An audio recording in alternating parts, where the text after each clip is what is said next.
पिछले 2-3 दिन से पूरे पाकिस्तान में अख्तर मेंगल साहब का जो कौमी असम्बली से इस्तीफ़ा है, इस पे बहस व मुबाहिसा हो रहा था और सिर्फ हुकूमत नहीं बल्कि अपोजिशन की सबसे बड़ी जमात तहरीक इंसाफ का डेलीगेशन भी उनको मिला और उनसे दरख्वास्त की कि आप अपना इस्तीफ़ा वापस ले लें। लेकिन अख्तर मेंगल साहब ने न सिर्फ ये कि इस्तीफ़ा वापस नहीं लिया बल्कि आज वो पाकिस्तान से बाहर चले गए हैं और बाहर जाने के बाद उन्होंने एक ट्वीट किया है और उस ट्वीट में उन्होंने ये वाज़े तौर पे कहा है कि मैं अपना इस्तीफ़ा वापस नहीं ले रहा और आखिर में वो कह रहे हैं अलविदा पार्लियामेंट, शायद हम उस वक्त मिलें जब कानून की हुक्मरानी कायम हो।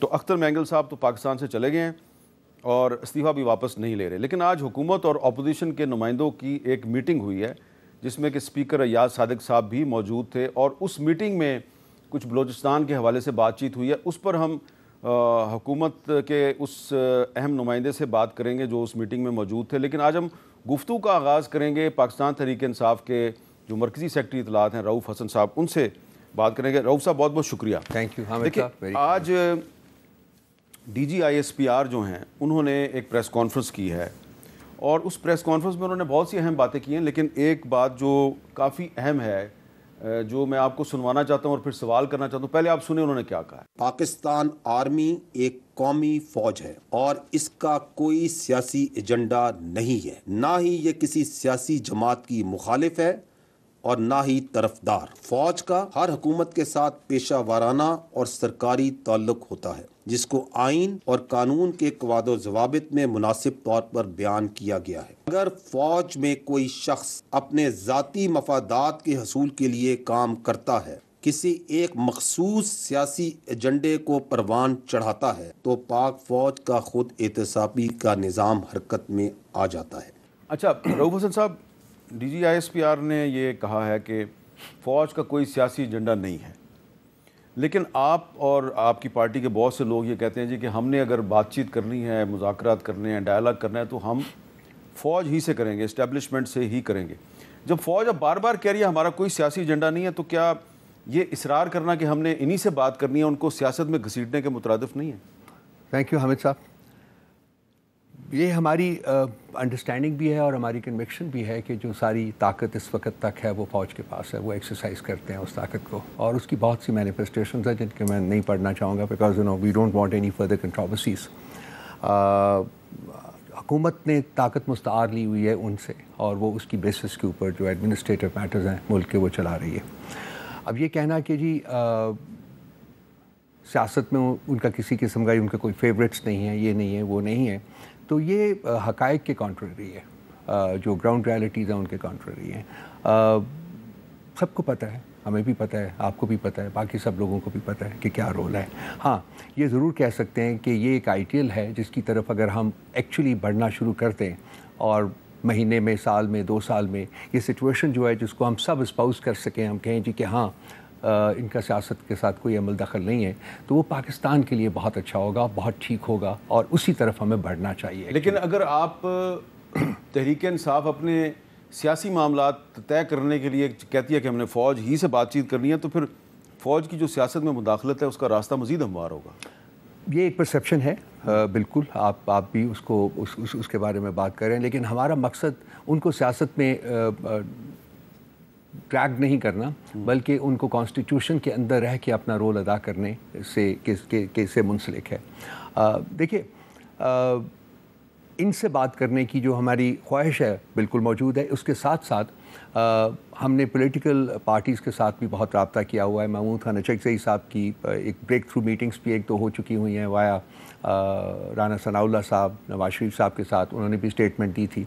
सो हम उसके साथ साथ पैरेलल ट्रैक के ऊपर पॉलिटिकल जो फोर्सेस जिनके साथ हमारा डायरेक्ट रब्ता अभी तक नहीं हुआ उनके साथ भी हम इनडायरेक्ट रब्ता तो इस्टेब्लिश कर चुके हुए हैं और शायद over a period of time अगर कोई सब्सटेंटिव प्रपोजल्स आते हैं तो वो फिर टेबल के ऊपर बैठ के बातचीत की जा सकती है। सो हम इनमिकल नहीं है कि जी हमने पॉलिटिकल फोर्स, लेकिन हमारी रेजर्वेशंस हैं बहुत स्ट्रॉन्ग उनके बारे में। अनफॉर्चुनेटली 8 फरवरी के इलेक्शंस के बाद, क्योंकि जो इस वक्त मैंडेट चोरी जिन्होंने किया, या जिनको let's put it this way more correctly कि मैंडेट चोरी करके जिनकी झोली में डाला गया है, वो इस वक्त 3 पार्टीज़ मुल्क के ऊपर हुक्मरानी कर रहे हैं और खान साहब की एक इंटेंशन है कि जी या ये वकेट कर दें अपना मैंडेट तो हम इनके साथ टेबल पर बैठ के बात कर लेंगे जिस दिन। लेकिन जिन्होंने चोरी करवाई बकौल आपके, एलिगेशन है ना कि मुस्लिम लीग नून ने और पीपल्स पार्टी ने मैंडेट चोरी किया है, لیکن پی ٹی آئی ساتھ میں یہ بھی کہتی ہے کہ ان مبینہ طور پہ چوری کرنے والوں کو کسی کی حمایت بھی حاصل تھی، تو جس کی حمایت حاصل تھی اس سے آپ مذاکرات کرنا چاہتے ہیں؟ جی بیکاز بیسیکلی دیکھیے اس ملک کی اگر آپ الیکشن کی ہسٹری نکال کے دیکھ لیجئے تو وہ آپ کے سامنے ہے.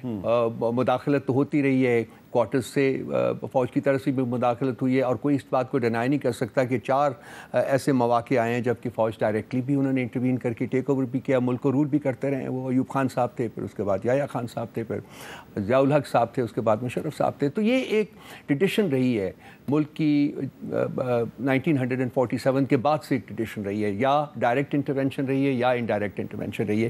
ہماری خواہش ہے، اور میرا خیال ہے کہ ہر اس ملک سے محبت کرنے والے شہری کی خواہش ہے کہ جی فوج اپنی ڈومین میں واپس چلی جائے اور سیاستدانوں کو یہ ملک چلانے دیں، کم از کم 10 15 20 25 سال تو چلانے دیں، ان کو اپنی باریاں لینے دیں، دیکھا جائے کہ کیا ہوتا ہے. جمہوریت کو ایک جینون اپرچونٹی کی ضرورت ہے کامیاب ہونے کی. اختر مینگل کا آپ ذکر کر رہے تھے، ہم بیٹھے ہوئے دیکھیں بلوچستان کا ایک منجھا ہوا اور ایک ماڈریٹ سیاستدان.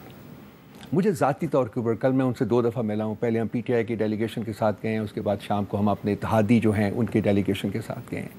مطلب ان کے چہرے کے اوپر جو کرب تھا، جو تکلیف تھی، دیکھ کے انسان کو بہت افسوس ہوتا ہے کہ جی اگر ہم ایسے لوگوں کو اپنی سیاست کے ڈومین سے نکال دیں گے تو پھر بچے گا کیا. ہمیں ان لوگوں کو واپس لانا چاہیے، اور اس کے لیے ضروری ہے کہ سیاستدان اپنا رول ادا کریں. لیکن اختر مینگل صاحب نے نہ آپ کی بات سنی نہ حکومت کی بات سنی.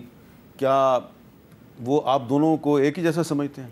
انہوں نے ہم سے بھی گلا کیا. حامد صاحب، بڑا فرینکلی بات کرنے والا ہوں، انہوں نے ہم سے بھی، جب کل ہم صبح گئے ہیں پی ٹی آئی کے ڈیلیگیشن گئے تو انہوں نے ہم سے بھی گلا کیا. انہوں نے کہا جی کہ آپ کی حکومت جب بنی تھی، جب میں آپ کا اتحادی تھا، اس وقت آپ نے 2 کمیٹیاں بنائی تھیں کہ یہ بلوچستان کے مسائل کو حل کرے گی، اور کہتے ہیں جی کہ جتنی دیر میں اتحادی رہا اس کی ایک میٹنگ بھی نہیں ہوئی. تو میں اس کی ڈیٹیل میں نہیں پڑھنا چاہتا، لیکن انہوں نے ہم سے بھی گلا کیا.